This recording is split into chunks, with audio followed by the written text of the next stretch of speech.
Yesterday, we Conservatives got the news that we have been waiting for. Standing in front of a group of children, Rachel Notley said, "My friends, it is time to call an election." Her speech really set the tone for what her campaign will be, and in case you missed it, it is mudslinging season. On Rachel's end, she's painting herself as the most inclusive, honest, and biggest defender of our oil and gas sector Alberta has ever seen. Yet with another brush, she is painting the UCP as racist white nationalist with a liar for a leader. These are her exact words. So what this shows me is that while Rachel is looking really strong and confident on the outside, she's actually genuinely scared of Jason Kenney and the UCP on the inside, and she's going to use the dirtiest tools in her toolbox for the upcoming campaign. Now, she also revealed what one of her campaign slogans is going to be, and it is "Let's Team Up." And she's gearing that towards Conservatives who don't feel that the UCP is a right fit for them.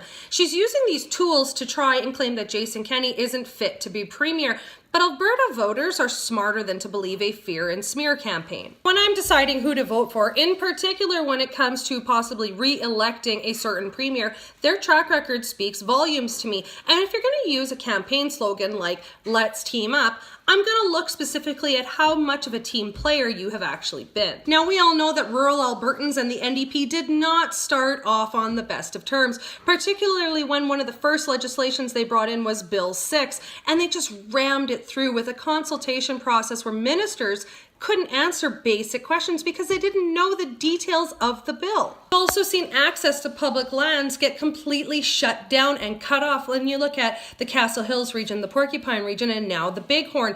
And you had a key minister use the RCMP to lie about why she canceled town halls. Now, also being an oil and gas family, I find it extremely laughable when Rachel Notley said that she has been doing everything in her power to make our oil industry better and secure pipelines. But those of us who have depended on a healthy energy sector to provide for our families know that this has been a tough slug through the mud the last 4 years. First, we saw the regulatory review, which created so much investor uncertainty only to leave things exactly the same. I've seen well after well get shut in and billions of dollars of investment leave our province.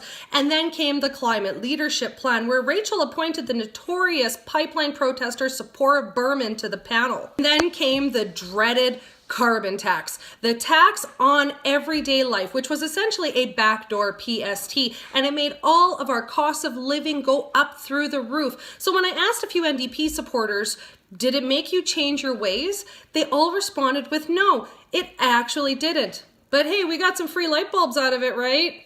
Had key NDP ministers attending anti-pipeline protests, in particular the Northern Gateway one, and Rachel didn't even say a word when Energy East was cancelled. Heck, we can't even get shovels in the ground for our taxpayer bought and paid for Trans Mountain Pipeline, proving that the NDP's social license didn't get you anything. Then we have healthcare. Now, this issue is near and dear to my heart because my children have health issues. So when my daughter's cardiology appointment was pushed back multiple times because the NDP couldn't staff the Stollery Children's Hospital properly, you can understand my frustration. Mental health also took a back seat, and especially in the Lakeland, where patients were being turned away due to a lack of staff, support, and resources.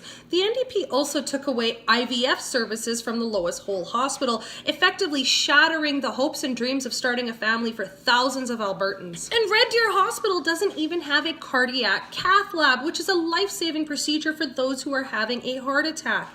In the last few months, yeah, we've seen the NDP finally start to throw money at these things to fix some of these issues, but it took getting within months of an election for them to do something. Look back on Rachel Notley's track record, I'm not very confident in her direction, and I remember all the times the NDP weren't team players, but were more like schoolyard bullies who had no issue calling Albertans names like embarrassing cousins, sewer rats, xenophobes, or the anger machine. Rachel claims she's offering a more hopeful approach, but will do anything and everything she can to try to demonize the UCP.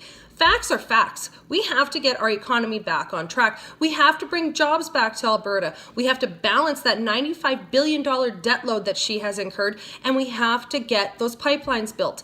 That is the basis of the UCP campaign, whereas Rachel's campaign is based on throwing as much mud as she can on Jason Kenney and hoping it sticks. Don't think that a UCP victory is going to be easy. Whether you like Rachel Notley or not, you have to admit that she is a fierce competitor and can hold her own very well in a debate. She also has a lot more support than you would think. This is going to be an uphill battle. So now more than ever, Albertans have to get out and vote. Only 57% voted last time. This is not the time to be complacent. A UCP blue wave is not a guarantee, but for the first time in 4 years, I am so hopeful of an orange flush. Jason Kenney asked, are you better off now than you were 4 years ago? So ask yourself that when you head to the polls.